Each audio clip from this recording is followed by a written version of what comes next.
سے پہلے بھی آپ کو بتا چکا ہوں کہ حدیث کا مفہوم معنی ہمارے شیعہ فقہ جعفریہ اہل بیت کے مذہب اور مذہب حقہ کے مطابق 14 معصومین کا کلام ہے، ان کا عمل ہے اور ان کی تائید جیسے تقریر کہتے ہیں تقریر ہے۔ ہمارے اور اہل سنت میں حدیث میں یہ فرق ہے، وہ صرف پیغمبر کے کلام کو کہتے ہیں اور صحابہ اکرام کے کلام کو حدیث مانتے ہیں۔ ہم پیغمبر کے علاوہ دوسرے جو معصومین ہیں ان کی بات کو بھی حدیث کا درجہ دیتے ہیں۔ اب یہاں پر تبصرہ ہے کہ وہ صحابہ کرام کو کے بات کو کیوں حدیث کا درجہ دیتے ہیں، اس میں ہمارے ساتھ ان کا اختلاف ہے۔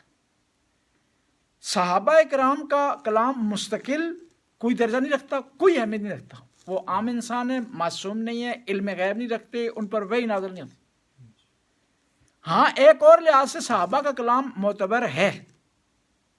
کس لحاظ سے کہ اگر پیغمبر کے کلام کی تشریح کی ضرورت ہو، ظاہر ہے ان کے درمیان پیغمبر نے کوئی چیز ارشاد فرمائی ہے اور وہ ہم سے بہتر اس کو سمجھتے ہیں، لیکن جہاں وہاں پر بھی صحابہ کرام کے درمیان اور اہل بیت کے درمیان اختلاف ہو جائے اور حدیث مختلف پائی جاتی ہو، دونوں کلاموں کے درمیان کلیش پایا جاتا ہو، تو ترجیح اہل بیت کے کلام کو ہوگی۔ کیوں اہل بیت کے کلام کو ہوگی؟ خود اہل سنت کا بھی اگر نظریہ لیں، کیونکہ وہ اہل بیت کو معصوم نہیں مانتے، ہم معصوم مانتے، پھر بھی ترجیح ہوگی، کیونکہ اہل بیت پیغمبر کے بہت زیادہ نزدیک ہے۔ جو صحابہ کرام ہیں وہ صرف پیغمبر کی محفل میں بیٹھے ہیں، اہل بیت محفل میں بھی ہیں اور گھر میں بھی ہیں، بس اہل بیت کے کلام کو ترجیح دی جائے گی۔ میں آپ سے پوچھتا ہوں، آپ سے سوال کرتا ہوں کہ ایک آپ کا بیٹا، اولاد آپ کی، وعلیکم السلام، آپ کی اولاد ہے، دوسرا آپ کا ساتھی ہے، دوست ہے، یار ہے،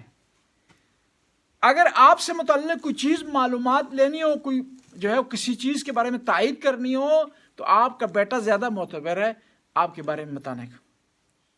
یعنی آپ سے یہ یہاں پر مزید وضاحت کروں گا،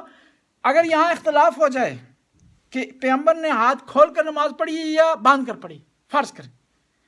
تو روایتیں اہل سنت کے یہاں روایتیں صحابہ کرام سے یہ ہیں کہ باندھ کر پڑھیے، ہمارے یہاں روایتیں امام حسین سے، امام حسن سے، بی بی فاطمہ الزہرا سلام اللہ سے ہیں کہ پیغمبر نے ہاتھ کھول کر پڑھی۔ اب سوال یہ پیدا ہوتا ہے کہ کس کی بات معتبر ہوگی کہ پیغمبر نے ہاتھ کھول کے پڑھی ہے باندھ کر؟ ظاہر ہے بی بی فاطمہ الزہرا کی بات معتبر ہوگی کہ بی بی فاطمہ الزہرا ہے کہ ان کے سامنے پیغمبر نے